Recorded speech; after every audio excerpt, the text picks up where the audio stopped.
જય માતાજી, જય શ્રી કૃષ્ણ મિત્રો। આજની સ્ટોરી।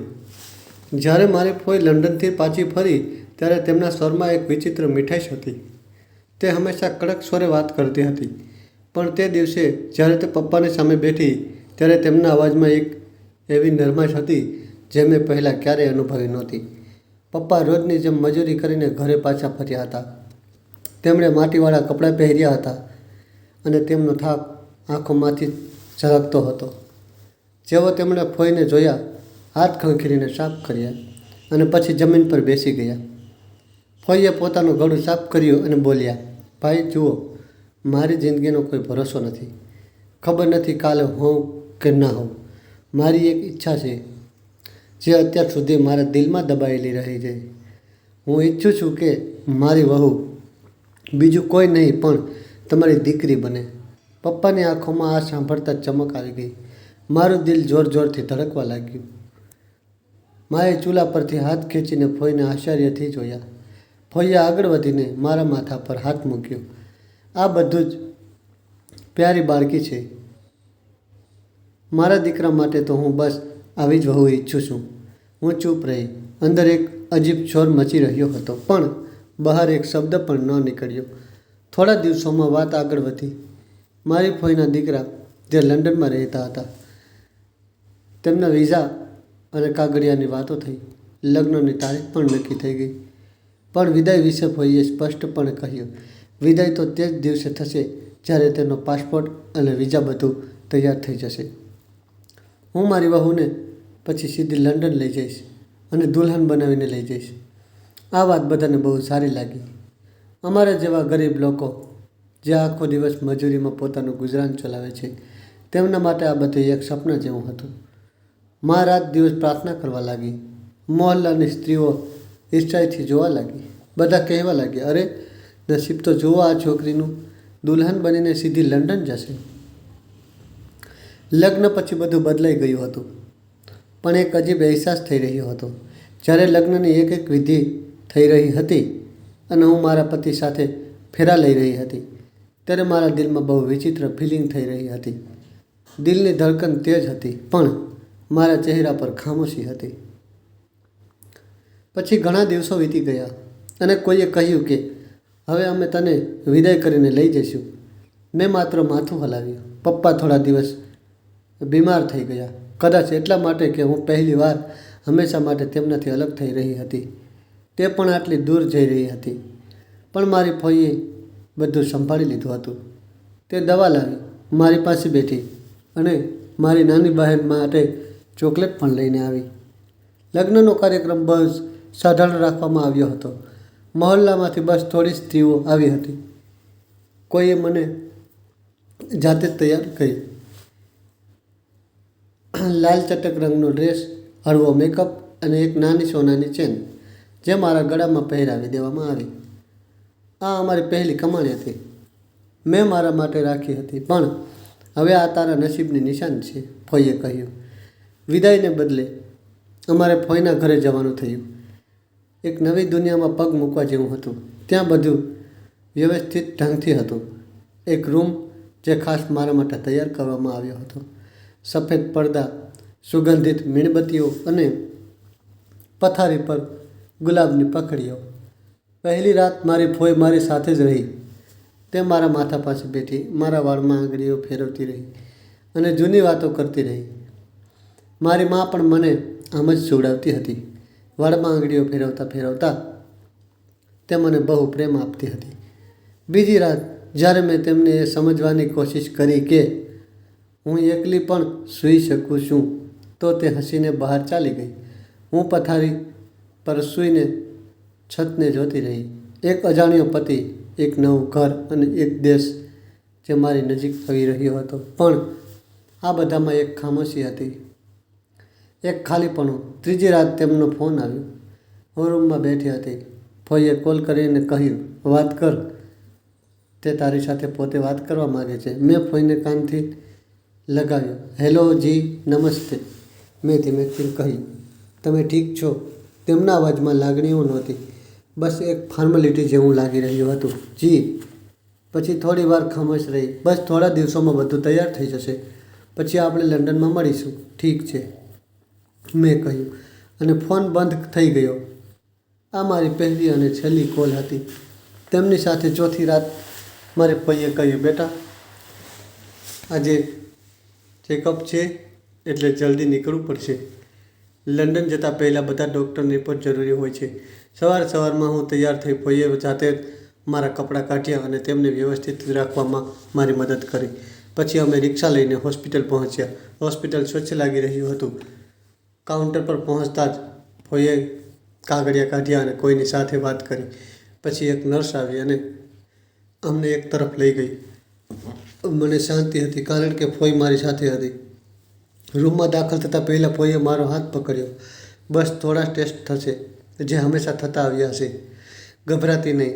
રૂમની અંદર ડૉક્ટર પહેલેથી જ હાજર હતો.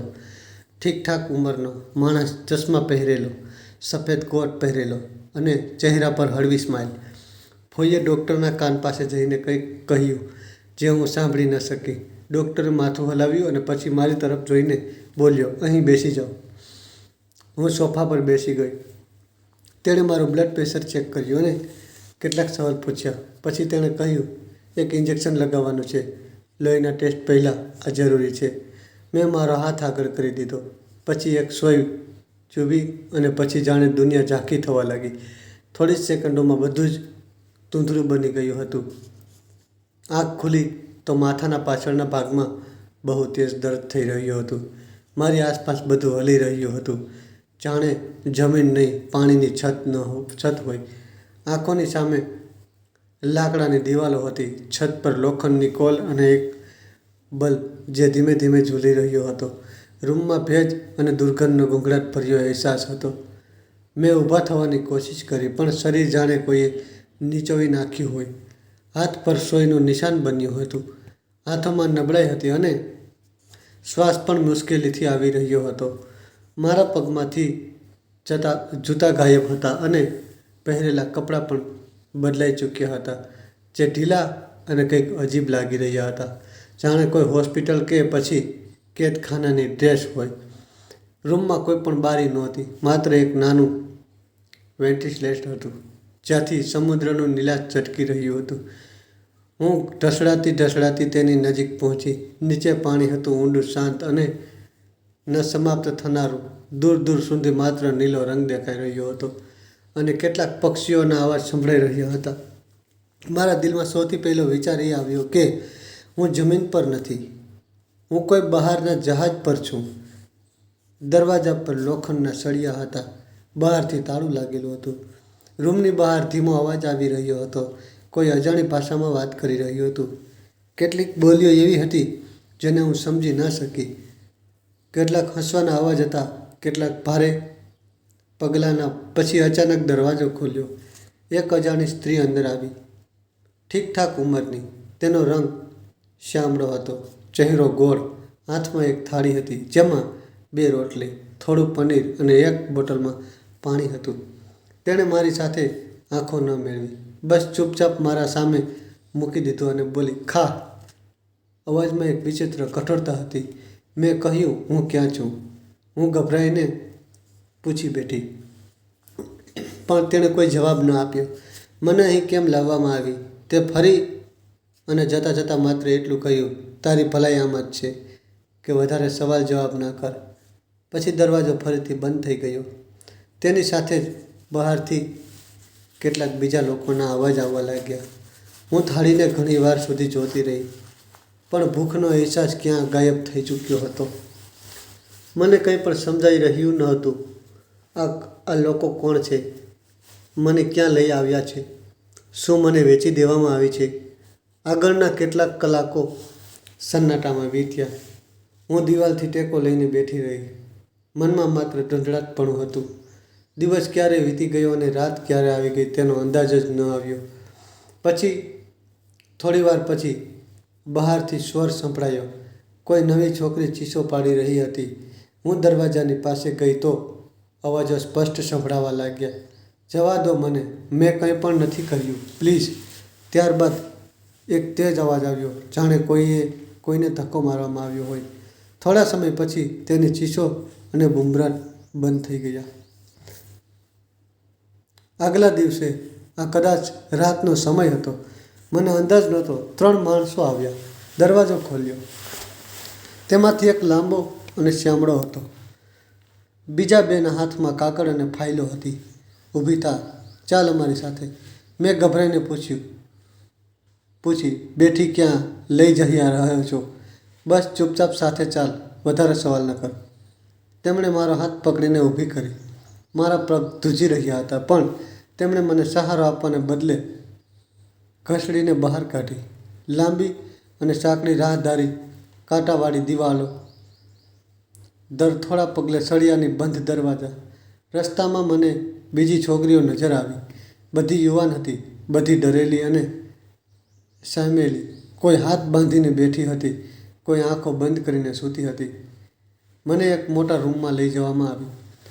ત્યાં કેટલાક ટેબલ હતા, એક કમ્પ્યુટર અને તે માણસ જે મારી ફાઇલ જોઈ રહ્યો હતો.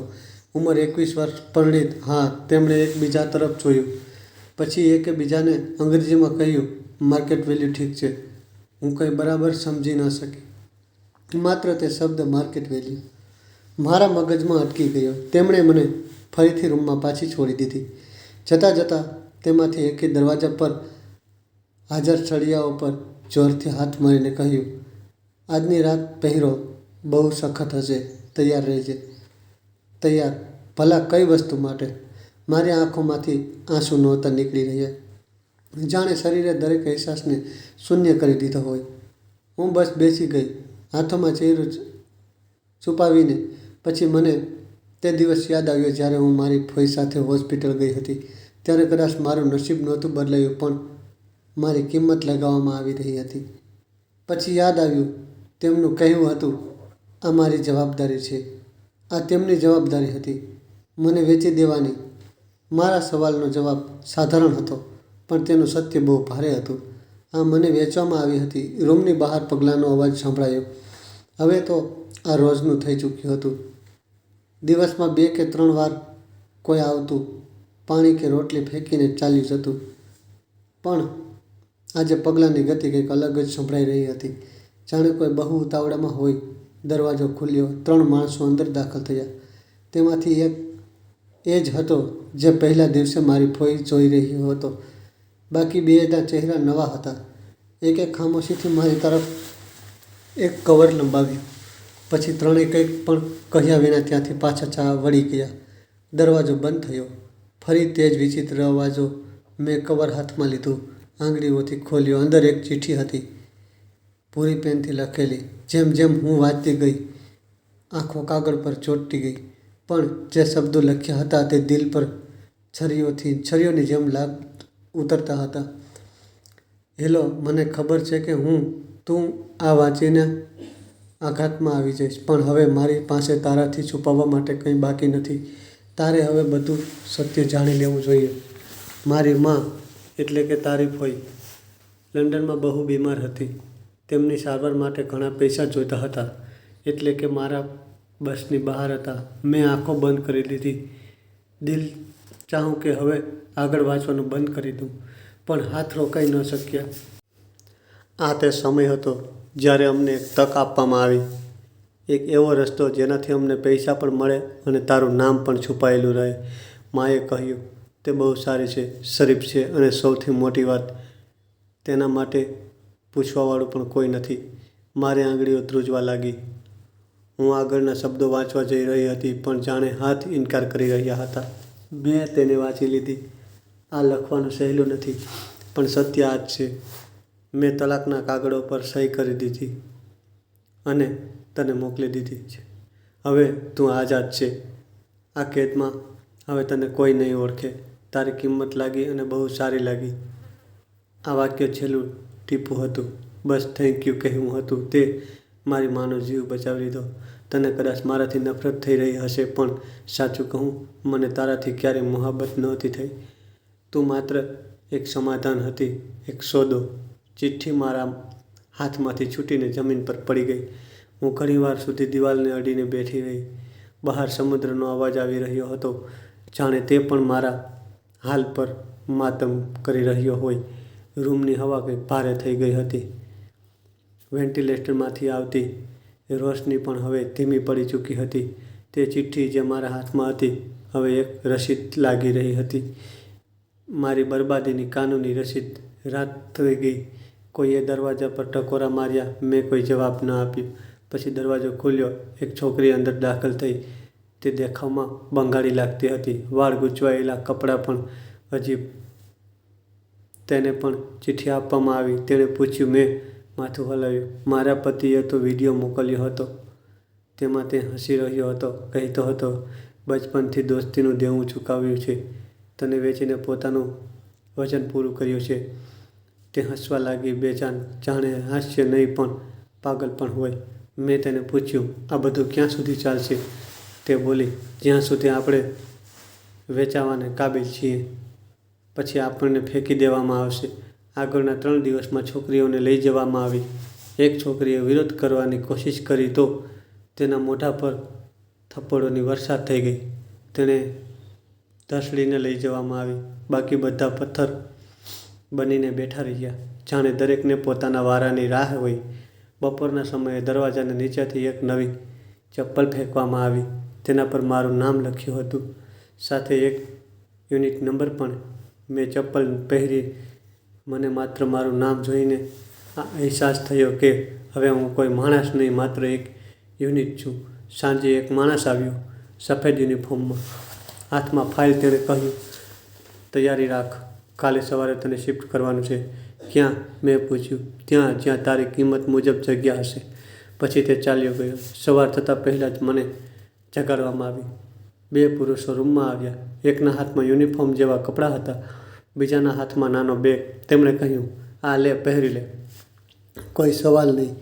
તે દરવાજા પર આ રીતે ઊભા થઈ ગયા, જાણે જો હું ના પાડું તો જબરજસ્તી કરશે. મેં ખામોશીથી તે ડ્રેસ પહેરી લીધો. માથા પર નકાબ નાખવામાં આવ્યો, જે અડધા ચહેરાને ઢાંકી દીધો હતો. બેગમાં મારા તે જ જૂના કપડાં હતા, જે કદાચ પહેલા દિવસે બદલી દેવામાં આવ્યા હતા. એક ખૂણામાં દબાયેલા, જાણે મારો ભૂતકાળ હવે એક બોજ થઈ ગયો હોય. થોડી વાર પછી મને એક હોડીમાં બેસાડવામાં આવી. 3 બીજી છોકરીઓ સાથે હતી. બધી ચૂપચાપ. હોડી થોડા કલાક ચાલી. પછી એક બંદરગાહ પર ઉતારવામાં આવી. ત્યાં પહેલાંથી એક વાન હાજર હતી. દુબઈના રસ્તાઓ પર તે વાન ચાલતી રહી. બારીમાંથી બહાર જોવાની અમને મંજૂરી નહોતી. વાનમાં એક બીજી સ્ત્રી પણ હતી, જે વારંવાર કહી રહી હતી, ચૂપ રહેજો, અહીં કોઈ સવાલ ન કરતા. કેટલાક કલાકો પછી એક મોટી ઇમારતની સામે ગાડી ઊભી રહી. બહારથી સામાન્ય હોટલ જેવું લાગતું હતું, પણ અંદર એક બીજી જ દુનિયા હતી. સ્વર્ગ જેવું. કોર્પેટ કાચની લિફ્ટ, ચમકતા ફ્લોર અને એન્ટ્રન્સ પર 3 અલગ અલગ ભાષા બોલનારા લોકો. અમને પાછળના દરવાજાથી ઉપર લઈ જવામાં આવ્યા.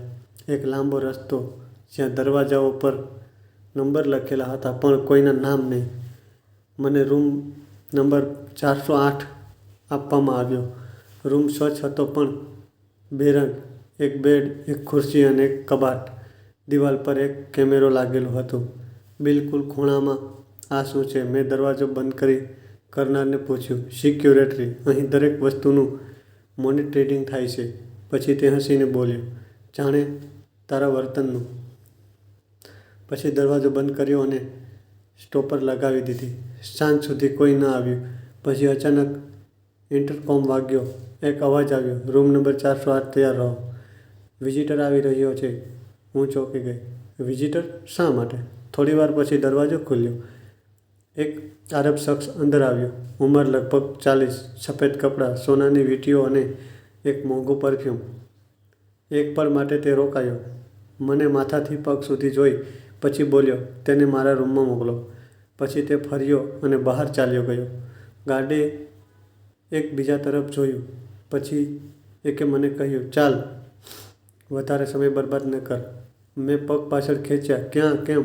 અહીં કેમ? મંજૂરી નથી અહીં. ઇનકારની. તને ત્યાં જ જવાનું છે જ્યાં બોલાવવામાં આવશે. મેં માત્ર એક શબ્દ કહ્યો, નહીં. ગાર્ડ આગળ વધ્યો, મારો હાથ પકડ્યો અને કહ્યું, સમજદારી આમાં જ છે કે ચૂપચાપ સાથે ચાલ. જો શોર કર્યો તો આગલી ફ્લાઇટમાં બાંગ્લાદેશ મોકલી દઈશ. હું મજબૂર થઈને તેની સાથે ચાલવા લાગી. તે મને હોટલના એક બીજા ફ્લોર પર લઈ ગયો.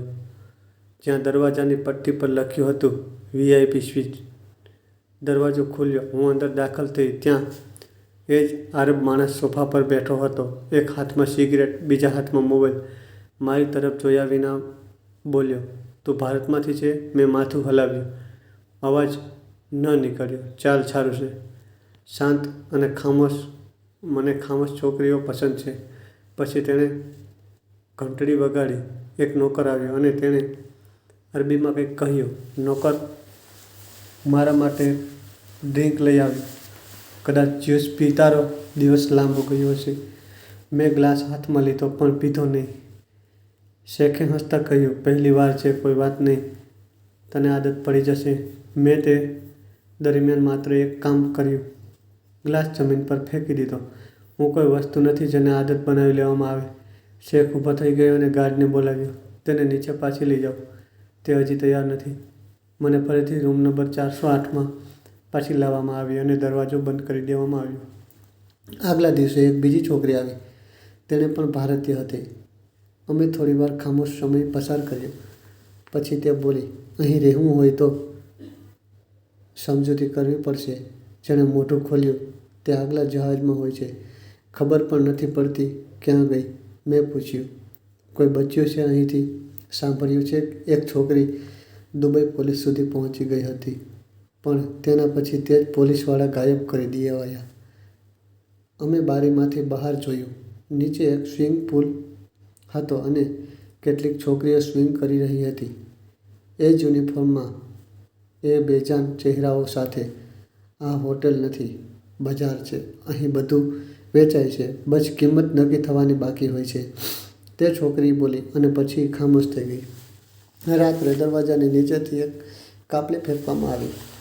તેના પર લખ્યું હતું, તારો આગલો ગ્રાહક 8 વાગ્યે પહોંચશે, તૈયાર રહેજે. મેં કાપલી જોઈ અને દિલમાં જ નિર્ણય કર્યો, હું અહીં રહું કે ન રહું, પણ જે કંઈ મારી સાથે થયું તે હું કોઈ બીજા સાથે નહીં થવા દઉં. આ અંધારા હંમેશા નથી રહેતા. તે જ દિવસે હોટેલમાં કંઈક અસામાન્ય હલચલ હતી. સ્ટાફ ઝડપથી અહીં તહીં દોડી રહ્યો હતો. દિવાલો પર લાગેલી લાઇટો સાફ કરવામાં આવી રહી હતી. લોબીમાં નવા ફૂલો લગાવવામાં આવી રહ્યા હતા. રૂમની બહાર એક ગાર્ડે આવીને માત્ર એટલું કહ્યું, આજે કોઈ ખાસ મહેમાન આવી રહ્યો છે, બધા એલર્ટ રહેજો. મેં મારી જાતને સવાલ કર્યો, ખાસ મહેમાનનું અમારે શું લેવા દેવા? પણ સવાલ પૂછવાનો કોઈ ફાયદો નહોતો. સાંજે દરવાજો ખુલ્યો. એક નવો પોશાક લાવવામાં આવ્યો, સફેદ અને ભૂરા રંગનો, સુંદર પણ સાધારણ. તેની સાથે એક નોટ હતી, આ પહેર, આજે તને નીચે બોલાવી શકાય છે. મેં ડ્રેસને લઈને ત્યાં જ મૂકી દીધો. કોઈ નોટ કે આદેશની હવે મારા માટે કોઈ અહેમિયત નહોતી. હું તે જ પહેરી રહી હતી જે મારા શરીર પર હતું. 8 વાગ્યાની આસપાસ ઇન્ટરકોમ વાગ્યો. રૂમ નંબર 408, તૈયાર થઈ જાઓ. વિઝિટર અને જોવા માંગે છે. મેં કંઈ કહ્યું નહીં. ખામોશીથી દરવાજાની સામે ઊભી રહી. દરવાજો ખુલ્યો. ગાર્ડે મને નીચે લઈ જવાનો ઇશારો કર્યો. હું તેમની સાથે લિફ્ટમાં સવાર થઈ. લિફ્ટનો કાચ સ્વચ્છ હતો અને નીચે જતાં પહેલીવાર મેં મારી જાતને પૂરી રીતે જોઈ ચૂકાયેલો ચહેરો. આંખોની નીચે હળવા કાળા કુંડાળા અને તે ચહેરા જે હવે પોતાનો નહોતો લાગતો. લોબીમાં પહોંચ્યા તો ત્યાં ઘણા લોકો હતા. બધાની નજર વ્યસ્ત. કોઈ કોઈની સાથે વાત કરી રહ્યું હતું, કોઈ લેપટોપ પર ઝૂકેલું હતું. તે બધામાં એક છોકરો બિલકુલ અલગ ઊભો હતો. ઊંચો કદ, બદામી રંગ, કાળા કપડાં અને હાથમાં એક ફાઇલ. જેવો તેણે મારી તરફ જોયું તરત જ દસ્ત બંધ થઈ ગયો. તેના હાથમાંથી ફાઇલ નીચે પડી ગઈ અને આંખો મારા પર ચોંટી ગઈ. ગાર્ડે ઇશારો કર્યો, આ જ છે, જોઈ લો. તે મારી પાસે આવ્યો, બહુ ધીમેકથી, જાણે કોઈ સપનાની તરફ વધી રહ્યો હોય. આ તું છે? તેણે ધીમેકથી કહ્યું, જાણે પોતાની જાતને પૂછી રહ્યો હોય. મેં કંઈ ન કહ્યું, બસ નજર ઝુકાવી લીધી. મારું નામ રોહન છે, તે બોલ્યો. હું દુબઈમાં એક ટેક્સટાઇલ બિઝનેસનો માલિક છું. હું અહીં કોઈ બીજા કામથી આવ્યો હતો, પણ જેવો તને જોઈ તે રોકાઈ ગયો. પછી ખિસ્સામાંથી તસવીરનો એક ફ્રેમ કાઢ્યો અને મારા સામે મૂક્યો. આ જો. તસવીરમાં એક છોકરી બાળકો સાથે રમી રહી હતી. કપડાં માટીથી સનેલા હતા, અસ્થિ વાળ વિખરાયેલા અને તે ચહેરો તે મારો ચહેરો હતો. આ તસવીર 2 વર્ષ પહેલાં ઇન્ડિયાના એક ગામમાં લેવામાં આવી હતી. ત્યાં હું બિઝનેસના સિલસિલામાં ગયો હતો. ત્યારે મેં આ તસવીર એમ જ લઈ લીધી હતી. પછી આ મારી દરેક ફાઇલ, દરેક લેપટોપ, દરેક આલ્બમનો હિસ્સો બની ગઈ. મેં તસવીરને ધ્યાનથી જોઈ અને જાણે યાદ આવ્યું તે દિવસ જ્યારે હું બાળકોને રમાડવાનું શીખવી રહી હતી. ત્યારે જિંદગી સાધારણ હતી, ભલે મુશ્કેલ હતી, પણ આઝાદી હતી. મેં ક્યારેય વિચાર્યું નહોતું કે તે જ ચહેરો એક દિવસ અહીં આ હાલતમાં, આ જગ્યાએ જોઈશ. પછી તેણે બાજુમાં જોયું, ધીમા અવાજમાં બોલ્યો, અહીં બધું ઠીક નથી. મને ખબર છે, પણ મને એ પણ ખબર છે કે જો હું કંઈ ન કરું તો કદાચ તું કાલ સુધી અહીં ન રહે. મેં પહેલીવાર તેને આંખોમાં જોયું. ત્યાં ડર પણ હતો, હમદર્દી પણ, અને કંઈક બીજું, કદાચ એ જ અહેસાસ જે વર્ષો પહેલાં મારા બાપની આંખોમાં થતો હતો જ્યારે તે કામ પરથી આવીને મને પોતાના ખોળામાં બેસાડતો હતો. તું કંઈ નથી કરી શકતો, હું ધીમેકથી બોલી. આ જગ્યા માત્ર શરીર માગે છે, અવાજ નથી સાંભળતી. હું કંઈક ને કંઈક જરૂર કરીશ. તેણે અડગ સ્વરે કહ્યું, મને ખબર છે, અહીં બીજી પણ છોકરીઓ છે. હું પોલીસ સાથે વાત કરીશ, મીડિયામાં અવાજ ઉઠાવીશ. તું બસ હિંમત ન હારતી. તે જ પળે એક ગાર્ડ પાસે આવ્યો. સમય પૂરો થઈ ગયો છે, ચાલો. રોહને તરત જ એક ગાર્ડ મારી તરફ લંબાવ્યું. આના પર મારો નંબર છે. જેવો મોકો મળે ફોન કરજે કે કોઈ મેસેજ મોકલજે. જો કંઈ ન કરી શકે તો કોઈને આપી દેજે. હું સમજી જઈશ. મેં કાર્ડ લઈ લીધું અને કંઈ કહ્યા વિના ફરી લિફ્ટમાં ચડી ગઈ. ઉપર પહોંચીને જ્યાં દરવાજો બંધ થઈ ગયો, હું કાર્ડને જોતી રહી. Rohan Khanna, director, Raman textile union. આ કોઈ સપનું નહોતું. પહેલી વાર એવું લાગ્યું કે કદાચ કોઈ બહાર ખરેખર મારી હાલતને સમજી શક્યું છે. તે રાત્રે સૂતા પહેલાં મેં તે કાર્ડ મારા ઓશિકા નીચે મૂકી દીધું અને વર્ષો પછી એકવાર દિલથી એક સાચી પ્રાર્થના કરી. આગલા દિવસે તે ફરી આવ્યો, પણ આ વખતે ન કોઈ વિઝિટર કાર્ડ સાથે, ન કાર્ડ સાથે. એક નોકરે મારા દરવાજા પર ટકોરા માર્યા. નીચે જવાનું છે, મહેમાન આવ્યા છે. દિલમાં હળવી આશા જાગી. મેં ધીમેકથી કાર્ડ ખીચામાં રાખ્યો અને ગાર્ડ સાથે નીચે ચાલી ગઈ. લોબીમાં પહોંચીને મેં જોયું તે ત્યાં જ ઊભો હતો. રોહન. આ વખતે તેની આંખોમાં ગઈકાલ જેવો અહેસાસ નહોતો. એક નિર્ણય હતો. તેણે કંઈ ન કહ્યું, બસ મને જોયું. હું સમજી ગઈ, તે હવે કંઈક કરી ચૂક્યો છે કે કરવાનો છે. અમારી આંખો મળી જ હતી કે હોટેલની પાછળની તરફ અચાનક એક શોર થયો. લોકો દોડતા દોડતા લોબીમાંથી પસાર થયા. એક નોકરે રિસેપ્શન ફોનથી કોલ કરવાની કોશિશ કરી, પણ રોહને આગળ વધીને ફોનનો તાર ખેંચી લીધો. પોલીસ આવી રહી છે, બધું બંધ કરો, કોઈકે અરબીમાં બૂમ પાડીને કહ્યું. 2 પળોમાં હોટેલનું વાતાવરણ જ બદલાઈ ગયું. દરવાજા બંધ કરવામાં આવ્યા. ગાર્ડ ભાગતા નજર આવ્યા. હું પાછળ હટી ગઈ. રોહને તરત આવીને મારો હાથ પકડ્યો. અહીં જ રહેજે. કોઈ પણ આવે તો બિલકુલ ચૂપ રહેજે. તે સીધો બહારની તરફ ભાગ્યો. થોડી પળો વીતી ગઈ હતી કે બહારથી ગાડીઓના દરવાજા ખુલવા અને બંધ થવાનો અવાજ આવ્યો. પછી એક જોરદાર અવાજ, જાણે કંઈક તૂટ્યું હોય. હું ત્યાં જ ઊભી રહી. 2 પોલીસવાળા અંદર આવ્યા. એકની પાસે કેમેરો, બીજાની પાસે વાયરલેસ. તેમણે સૌથી પહેલાં રિસેપ્શન કમ્પ્યુટરોને પોતાના કબજામાં લીધા. 2 લેડીઝ પોતાનો ઓફિસર હોટેલ સ્ટાફને રોકી રહી હતી અને એક એક કેમેરો ચેક કરવામાં આવી રહ્યો હતો. એક ઓફિસરે મને જોઈ અને આવીને પૂછ્યું, તું ક્યાંથી છે? ઇન્ડિયાની. મેં જવાબ આપ્યો. નામ? પૂનમ. તેમણે મારી તરફ તસવીર લીધી અને એક લેડી ઓફિસરને અવાજ દીધો, તેને ઉપર લઈ જાઓ. બાકીની છોકરીઓને પણ કાઢો. જ્યારે અમે ઉપર પહોંચ્યા તો રૂમ નંબર 405, 406, 409, 410 ખોલવામાં આવી ચૂક્યા હતા. દરેક રૂમમાંથી એક એક છોકરી નીકળી.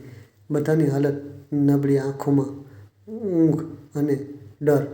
રૂમ નંબર 412 બંધ હતો. દરવાજો ખોલવામાં આવ્યો તો અંદર કોઈ નહોતું, માત્ર એક બેડ અને એક ખાલી બોટલ. એક ઓફિસરે માથું હલાવ્યું. આ જતી રહી છે.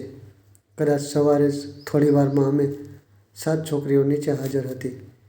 પોલીસે બધાની ફાઇલો કઢાવી અને અમને અલગ ગાડીમાં બેસાડી દીધી. મેં રોહનને જોયો. તે બહાર ઊભો હતો. મોબાઈલ પર કોઈની સાથે વાત કરી રહ્યો હતો. તેણે મારી તરફ જોયું અને હોઠોથી બસ એટલું કહ્યું, તું સુરક્ષિત છે. જ્યારે ગાડી પોલીસ સ્ટેશન પહોંચી તો ત્યાં પહેલાંથી 2 સ્ત્રીઓ હાજર હતી. અમને એક એક કરીને અંદર બોલાવવામાં આવી. મારા રૂમમાં એક ટેબલ, એક ઓફિસર અને એક સ્ત્રી બેઠી હતી. શું તને અહીં જબરજસ્તી રાખવામાં આવી હતી? ઓફિસરે પૂછ્યું. જી, મને ધોખાથી અહીં લાવવામાં આવી હતી. શું તને ખરીદવામાં આવી હતી? મેં માથું ઝુકાવીને કહ્યું, હા. તેમણે મારા નિવેદન લખ્યું, કેટલીક તસવીરો બતાવી, જેમાં કેટલાક માણસો એ જ હતા જે રૂમમાં આવતા હતા. મેં ઓળખ કરીને અને સહી કરીને એક બીજી છોકરી આવી, કદાચ નેપાળી. તે બોલી, મારી બહેન પણ સાથે હતી, પણ તેને ગયા અઠવાડિયે ક્યાંક લઈ ગયા. ત્યારથી તેની કોઈ ખબર નથી. અમને એક કોન્સ્ટેબલના હવાલે કરવામાં આવી, જ્યાં થોડા દિવસો માટે અમને સુરક્ષિત રાખવાના હતા. અમે જે જગ્યાએ પહોંચ્યા ત્યાં એક મોટા હોલમાં અમને એક સાથે રાખવામાં આવ્યા. એક સામાજિક કાર્યકર્તા આવી અને બોલી, તમે બધામાંથી જે પણ પોતાના દેશ પાછા ફરવા માગે છે તેમના માટે અમે ઠીકઠાક વ્યવસ્થા કરીશું અને જે કાનૂની કાર્યવાહી કરવા માગે છે તે પણ શક્ય છે. રાત્રે અમે 3 છોકરીઓ પથારી પર સૂતી રહી, શાંત. બાકી 4ને ક્યાંક બીજી જગ્યાએ મોકલવામાં આવી હતી. કદાચ તેમના કેસ વધારે ગંભીર હતા કે કદાચ તેમની પાસે કોઈ ઓળખ નહોતી. મેં રોહનનું કાર્ડ હજી પણ સાચવીને રાખ્યું હતું. આગલા દિવસે તેણે કોન્સ્ટેબલને કોલ કર્યો. હું તે છોકરીને મળવા માગું છું જેને કાલે હોટેલમાંથી રેસ્ક્યુ કરવામાં આવી હતી. કોન્સ્ટેબલે સમય આપ્યો અને તેને આવ્યો. તેણે કહ્યું, હું તને અહીં નથી છોડી શકતો. મારા ઘરમાં જગ્યા છે. મારી માં ઈચ્છે છે કે તું થોડા દિવસ અમારી સાથે રહે. મેં ઇનકાર ન કર્યો. કોઈની સાથે ચાલવું પણ એક જોખમ હતું, પણ તેણે જે પણ કર્યું હતું તેના પર હવે મને શંકા નહોતી. 3 દિવસ પછી હું તેની સાથે તેના ઘરે ગઈ અને જ્યારે પહેલીવાર કોઈ દરવાજા પર પગ મૂક્યો તો કોઈકે કહ્યું, બેટા અંદર આવ. તું અમારા માટે અમાનત છે, બોજ નહીં. તે પહેલી સાંજ હતી જેમાં અંધારું નહોતું. જ્યારે હું તેની સાથે ઘરમાં દાખલ થઈ તો પહેલી વસ્તુ જે અનુભવાઈ તે ખામોશી હતી. પણ આ ખામોશી એવી નહોતી જે છેલ્લા રૂમમાં હતી. અહીં દરવાજા પર એક નાનું મંદિર રાખેલું જોયું હતું. દિવાલ પર મા બાપની જૂની તસવીરો અને આંગણામાં લાગેલા ફૂલ જે હવા સાથે હલી રહ્યા હતા. તેણે ધીમેથી કહ્યું, માં, આ એ જ છે. તે આવી ગઈ. એક 50 થી 55 વર્ષની સ્ત્રી રસોડામાંથી બહાર આવી, હાથમાં લોટની સુગંધ અને આંખોમાં તે રોશની જે મનની હોય છે. તેમણે મારા ચહેરા પર નજર ટકાવી અને થોડી વાર ખામોશીથી જોતી રહી. પછી આગળ વધીને મારા માથા પર હાથ મૂક્યો, આંગળીઓ વાળમાં ફેરવી અને બોલી, બેટા અંદર આવી જા. બહાર તડકામાં કેમ ઊભી છે? મેં એક પગલું અંદર મૂક્યું અને તેમનો હાથ પકડ્યો. હાથમાં ગરમી હતી અને દિલમાં એક અજાણ્યો ડર. પણ તેમની આંગળીઓએ જાણે તે ડર ખેંચીને બહાર કાઢી નાખ્યો હોય. રૂમ નાનો પણ એક સાફ હતો. એક સિંગલ બેડ, એક લાકડાનું કબાટ અને બારી જેમાંથી સૂરજની રોશની અંદર આવી રહી હતી. આ રૂમ તારો છે. જ્યાં સુધી તું ઈચ્છે અહીં રહી શકે છે. રોહને સામાન એક તરફ મૂકતા કહ્યું, તને અહીં પૂરી રીતે શાંતિ અને આરામ મળશે.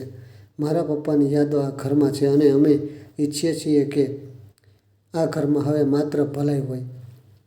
તેની માં મારી પાસે બેઠી, મારા હાથ પકડ્યા અને ખામોશીથી ચહેરો જોતી રહી, જાણે કંઈક જાણવાની કોશિશ કરી રહી હોય, પૂછ્યા વિના. તેમની આંખોમાં તે સવાલ નહોતા જે બાકીની નજરોમાં હોય છે. બસ એક ઈચ્છા હતી કે હું મારી જાતને સુરક્ષિત અનુભવું. બેટા, તું ખાવાનું ખાઈશ? હું દાળ ચોખા બનાવી રહી છું. તેમણે પૂછ્યું. મેં હાથમાં આમાં માથું હલાવ્યું. અવાજ ન નીકળ્યો. પછી તે રસોડા તરફ ચાલી ગઈ. રોહન ઊભો રહ્યો. પછી ધીમેથી બોલ્યો, ક્યારેક માણસને અવાજ નહીં, મતલબ જોતું હોય છે. હું જાણું છું તું કંઈ કહેવા નથી માંગતી, બસ સાંભળવા માગે છે. આ પૂરતું છે. હમણાં હું બેડ પર બેસી ગઈ અને બારીની બહાર જોયું. નીચે સડક હતી. સામાન્ય બાળકો રમી રહ્યા હતા. એક સ્ત્રી શાકવાળા સાથે ભાવતાલ કરી રહી હતી. એક બિલાડી ગલીના નાકે બેઠી હતી. આ બધું સામાન્ય લાગી રહ્યું હતું, પણ મારા માટે બહુ અલગ હતું. થોડી વાર પછી તેમની માએ ખાવાનું ટ્રેમાં રાખીને અંદર મોકલ્યું. બેટા, તારા હાથથી ખા અને પેટ ભરીને ખા. અમે તને અમારી દીકરી સમજીએ છીએ. મેં કોળીઓ મોઢામાં મૂક્યો, પણ આંખોમાંથી આંસુ વહેવા લાગ્યા. આ પહેલી વાર હતું જ્યારે મને કોઈ કિંમત વિના કંઈ મળ્યું હતું. મેં મારી જાતને કહ્યું. તેમની મા મારી પાસે આવી, મારું માથું પોતાની ખોળામાં મૂક્યું અને બસ એટલું જ કહ્યું, બેટા, ભગવાન કોઈને પણ આઝમાવે છે, પણ તેને રહેમ મોટી વસ્તુ છે. તું અહીં છે, આ એની જ નિશાની છે. આગલા દિવસે રોહને કેટલીક ફાઇલોમાં મારા માટે રાખી હતી. આ તારા દસ્તાવેજો છે. અમે પોલીસ પાસેથી લીધા હતા. તું હવે કાનૂની રીતે આઝાદ છે. જો ઈચ્છે તો ઇન્ડિયા પાછા ફરવાની વ્યવસ્થા કરી શકાય છે, અથવા પછી અહીં રહીને નવા કાગળિયા સાથે નવી જિંદગી શરૂ કરી શકે છે. મેં થોડી પળ વિચાર્યું, પછી કહ્યું, હું પાછી ઇન્ડિયા જવા માગું છું. ત્યાં મારા પપ્પા છે અને કદાચ હજી પણ મને પોતાની દીકરી સમજે છે. તેણે માથું હલાવ્યું. ઠીક છે, અમે બધા સાથે જઈશું. આગળના કેટલાક દિવસ શાંતિથી વીત્યા. હું રોજ રોહનની મા સાથે રસોડામાં સમય વિતાવતી. ક્યારેક તેમની વાતો સાંભળતી, ક્યારેક નાના મોટા કામ કરતી. હું તેમની સાથે પૂજાપાઠ પણ કરતી. તે મને આશીર્વાદ આપતી. એક સાંજે રોહને આવીને કહ્યું, મા ઈચ્છે છે કે તું તારા ગામમાં ફોન કર, વાત કર તારા પપ્પા સાથે. મારા પપ્પા હાથ ધ્રુજવા લાગ્યા. આટલા વર્ષો પછી શું તે મારો અવાજ ઓળખશે? રોહને મોબાઈલ મારા હાથમાં આપ્યો. મેં નંબર લગાવ્યો. દિલ જોરથી ધડકી રહ્યું હતું. 5 વાર ઘંટડી ગઈ. પછી કોઈએ ફોન ઉઠાડ્યો. પપ્પા, હું પૂનમ. પછી ખામોશી. હું બોલી રહી છું, પૂનમ. ઘણી પળો વીતી. પછી અવાજ આવ્યો, રોતો, તૂટેલો, મારી દીકરી પૂનમ, તું જીવંત છે? મેં કંઈ ન કહ્યું, બસ માથું હલાવી દીધું. અવાજ ન નીકળી શક્યો. તું જીવંત છે? ભગવાન તારો આભાર. મેં તો આશા જ છોડી દીધી હતી કે તું ક્યારેય પાછી આવીશ. મેં ફોન બંધ ન કર્યો, પણ થોડી વાર બંને તરફ ખામોશી રહી. એવી ખામોશી જે શબ્દોથી વધારે બોલે છે. તે જ રાત્રે હું છત પર ગઈ, આકાશ જોયું અને દિલમાં જ એક વચન આપ્યું, હવે હું ક્યારેય મારી જાતને વિખેરાવા નહીં દઉં. આ ઘર, આ લોકો, કોઈ કિંમત વિના પ્રેમ કરનારા લોકો મારા નસીબનો તે હિસ્સો હતા જેના પર અત્યાર સુધી પડદો હતો.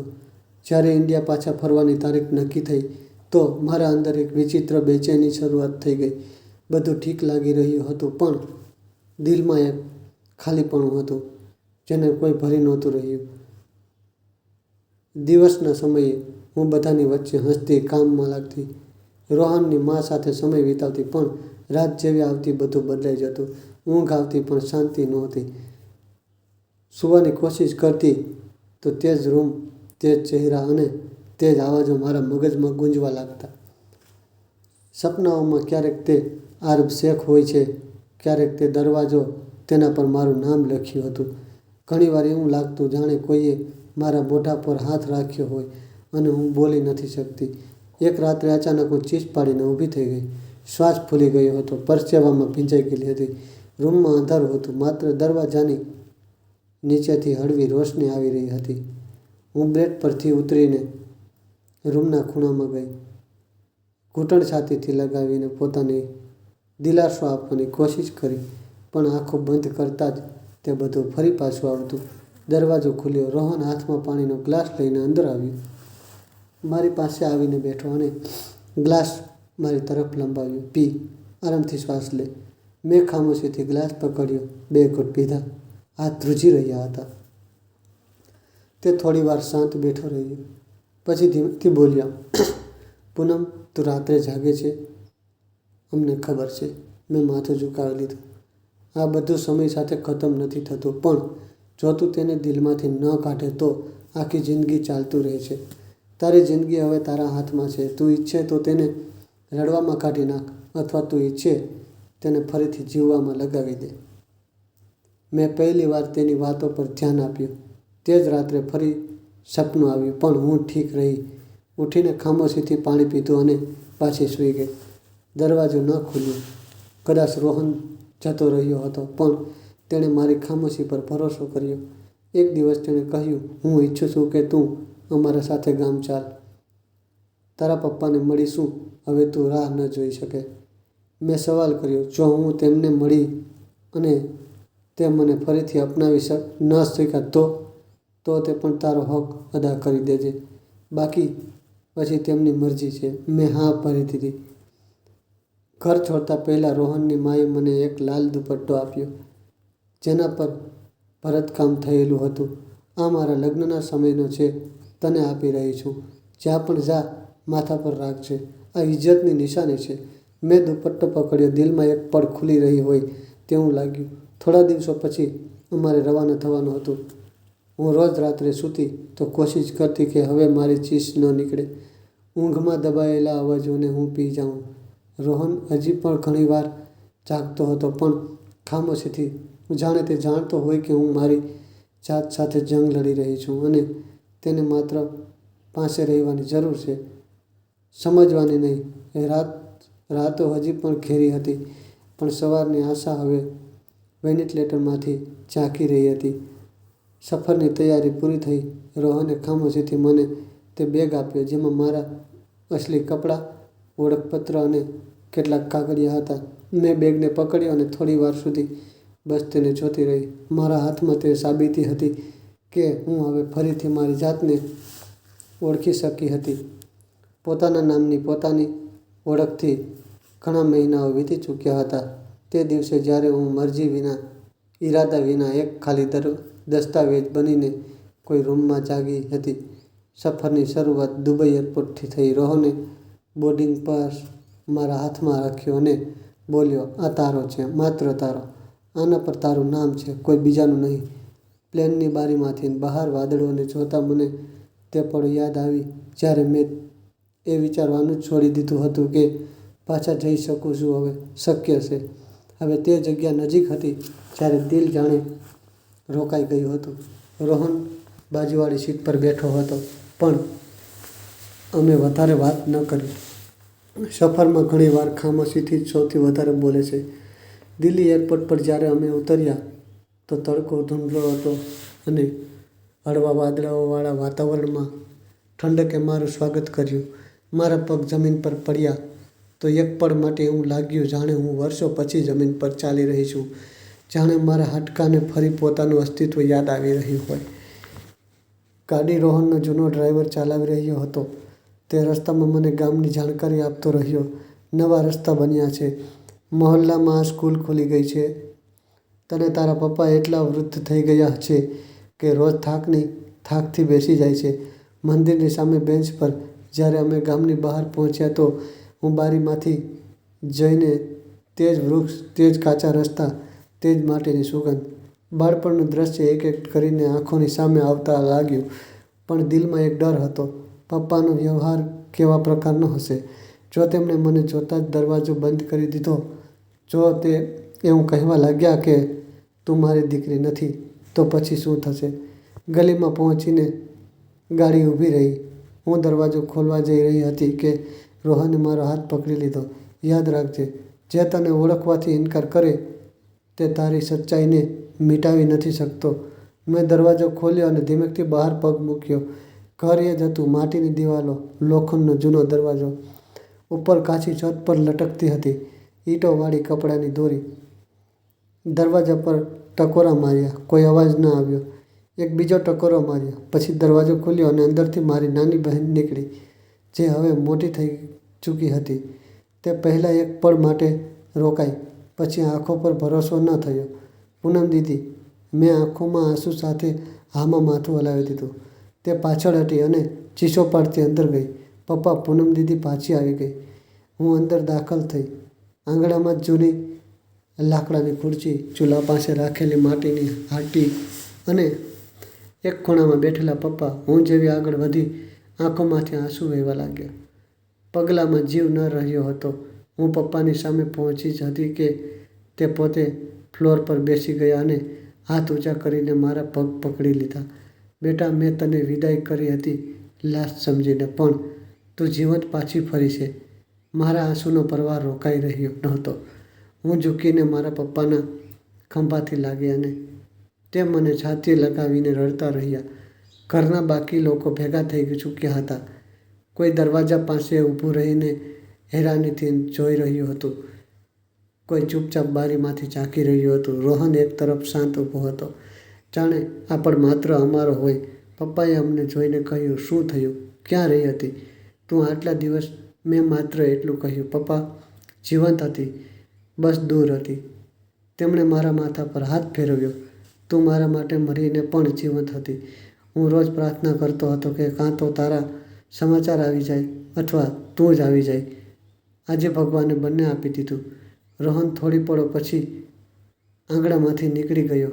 કદાચ તેણે અનુભવ્યું કે હવે મારા અને પપ્પાની વાતોને પ્રાઇવસીની જરૂર છે. તે રાત્રે મેં તે જ રૂમમાં ફરી જોયો જ્યાં બાળપણમાં સૂતી હતી. તે જ પથારી, તે જ દિવાલ પર જૂની ઘડિયાળ જે હજી પણ બંધ હતી. મેં પપ્પાને પૂછ્યું, શું તમને લાગ્યું હતું કે હું પાછી આવીશ? મેં ક્યારેય આશા નહોતી છોડી, તે બોલ્યા. પણ મોંથી કંઈ નહોતું કહ્યું, બસ દિલમાં વિશ્વાસ રાખ્યો. ભગવાન જેમ લઈ જાય છે તે પાછો પણ લાવી શકે છે. આગલા દિવસે મહોલ્લામાં વાત ફેલાઈ ગઈ. લોકો જોવા આવવા લાગ્યા. કેટલીક આંખો મહોલ્લાથી જોઈ રહી હતી, કેટલીક સવાલોથી ભરેલી હતી અને કેટલીક માત્ર તમાશો જોવા આવી રહી હતી. પપ્પાએ દરેકને સ્પષ્ટ કહ્યું, આ મારી દીકરી છે, મારી પૂનમ, અને જેણે એનો સાથ આપ્યો તે મારો દીકરો. તેમના સ્વરમાં દૃઢતા હતી, કોઈ શંકા નહોતી. રાત્રે રોહન આંગણામાં બેઠો હતો. હું ચા લઈને તેની પાસે ગઈ. થેન્ક યુ, મેં કહ્યું. શા માટે? તેણે સવાલ કર્યો. મને પાછી લાવવા માટે. તેણે ચા લીધી અને ધીમેથી કહ્યું, હજી તો માત્ર લાવ્યો છું. અસલી વાપસી તો તારું ફરીથી જીવવાનું છે. તે તારે જાતે જ કરવું પડશે. પપ્પાના ઘરે પાછા ફર્યા થોડા જ દિવસ થયા હતા, પણ એવું લાગતું હતું જાણે વર્ષોનો થાક કોઈ નરમ હાથે ધીમે ધીમે ઉતરવાનું શરૂ કરી દીધું હોય. હું રોજ સવારે આંગણું ધોતી, પપ્પાના જૂના કુંડાઓમાં મારી પાણી આપતી અને પછી રૂમમાં આવીને ખામોશીથી બેસી જતી.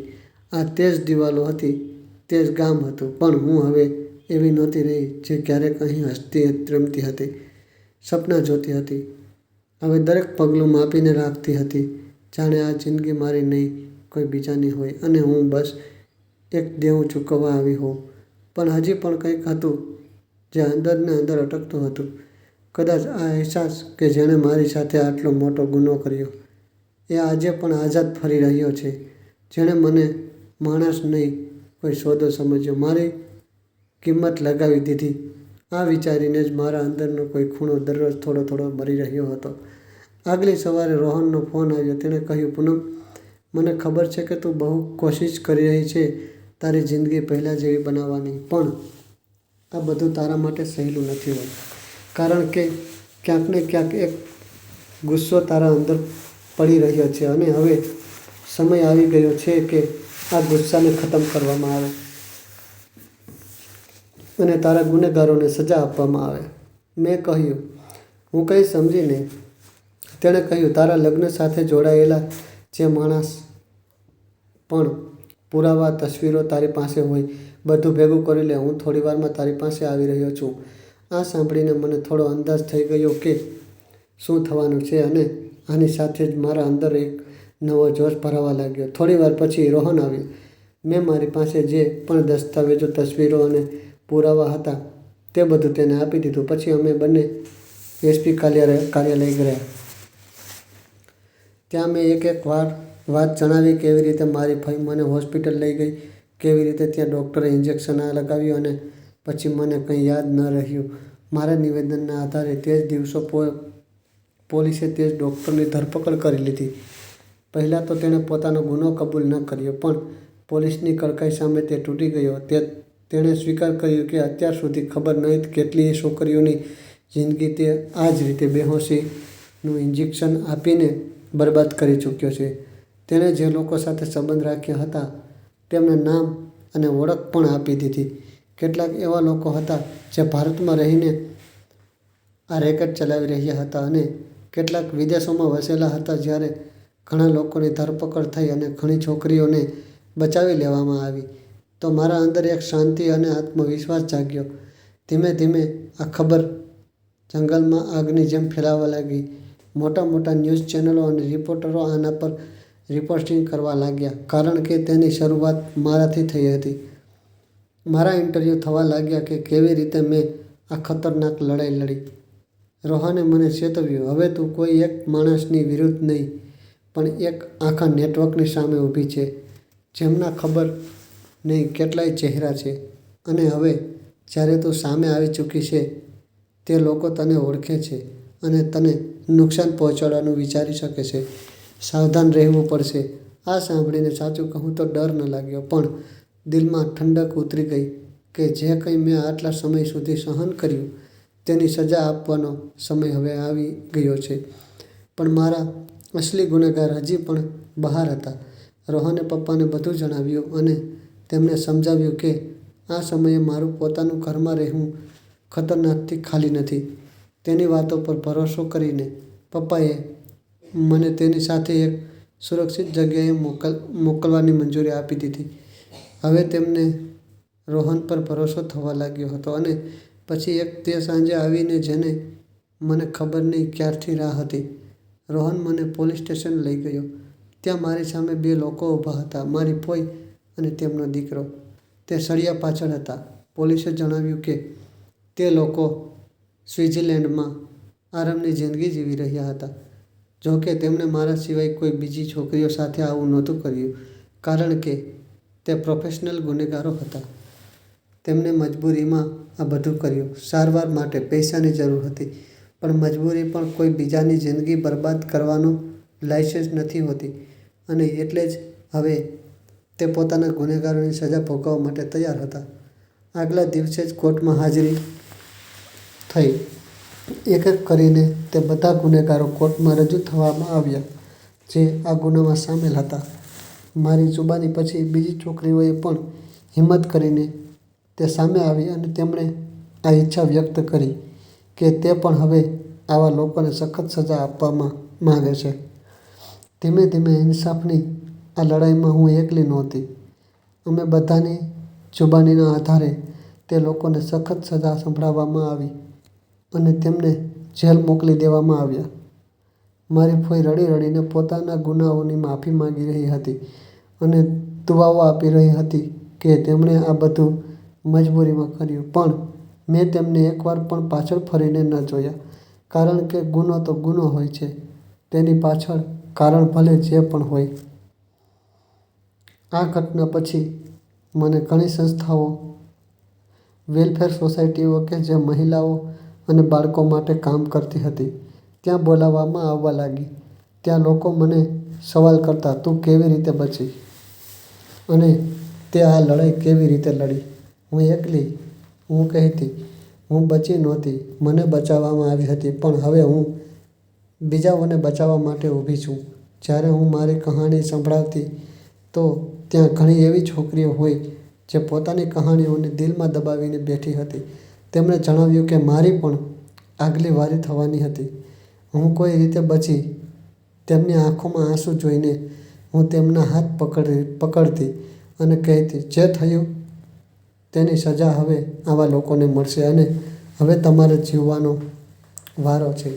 હું દરેક તે છોકરીઓ માટે આજે તે અવાજ છું જે ચૂપ રહી, વેચાઈ ગઈ કે તે મારી નાખવામાં આવી.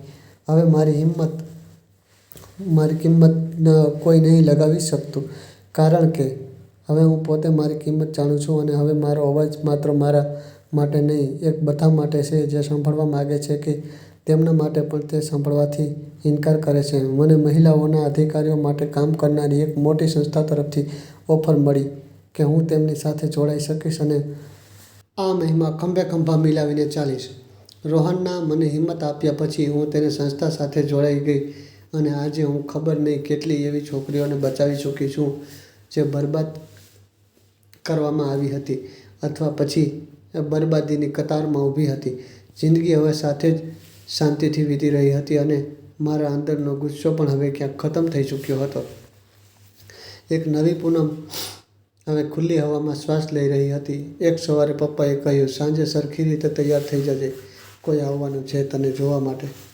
આ સાંભળતા જ મારા દિલમાં એક વિચિત્ર હલચલ થઈ અને સવાલ પણ ઉઠવા લાગ્યા. શું સાચે જ તે આવશે? મેં પપ્પાને પૂછવાની કોશિશ કરી, પણ તેમણે કંઈ ખાસ ન જણાવ્યું. સાંજે 3 ગાડીઓ આવી ઘરની સામે ઊભી રહી. જ્યારે મેં ગાડીમાંથી ઉતરતા રોહનને જોયો તો મારા દિલની ધડકન વધી ચૂકી હતી અને આંખોમાં ખુશીના આંસુ હતા. હું કદાચ સવારથી આ જ પળની રાહ જોઈ રહી હતી. હું આ જ ચહેરાને મારી સામે જોવા માંગતી હતી, પણ આ કહેવાની હિંમત કોઈની સામે નહોતી કરી શકતી. રોહને મને જોઈ અને પોતાના ચહેરા પર હળવી શરારતી સ્માઇલ ફેલાવી. તેની મા મારી પાસે આવી. તેમણે પ્રેમથી મારા માથા પર હાથ મૂક્યો. કેટલીક વિધિની વાતો થઈ અને લગ્નની તારીખ નક્કી કરી દેવામાં આવી. મારા માટે ઘણા બધા ગિફ્ટ લાવવામાં આવ્યા, જેમાં કપડાં, ઘરેણાં અને ખબર નહીં શું શું હતું. 1 અઠવાડિયા પછી લગ્ન હતા. બહુ જ સાધારણ રીતે. પપ્પા બહુ ખુશ હતા, કારણ કે તેમની પ્યારી દીકરીની જિંદગી એકવાર ફરીથી વસવાની હતી. 1 અઠવાડિયા પછી મારા અને રોહનના સારી રીતે લગ્ન થઈ ગયા. હું ક્યારેક વિચારતી પણ નહોતી શકતી કે એક દિવસ મારી જિંદગી જે નરક જેવી થઈ ગઈ હતી, આજે તે એકવાર ફરીથી સ્વર્ગ બનવાનો મોકો મળશે. પણ આ બધું માત્ર રોહનને કારણે થઈ ચૂક્યું અને ભગવાનની કૃપાથી લગ્ન પછી રોહને ઇન્ડિયામાં જ રહેવાનો નિર્ણય કરી લીધો. તે પોતાનો અહીંનો ફેલાયેલો કારોબાર સંભાળે છે અને દુબઈનું કામકાજ તે મહિનામાં 2-3 વાર ત્યાં જઈને જોઈ લે છે. હું હજી પણ મારી મહિમા સાથે જોડાયેલી છું, જેણે મને એક નવી પૂનમ, એક નવી ઓળખ આપી છે. સ્ટોરીમાં અંત સુધી રહેવા બદલ આભાર. ફરી મળીશું એક નવી સ્ટોરીમાં. હર હર મહાદેવ હર.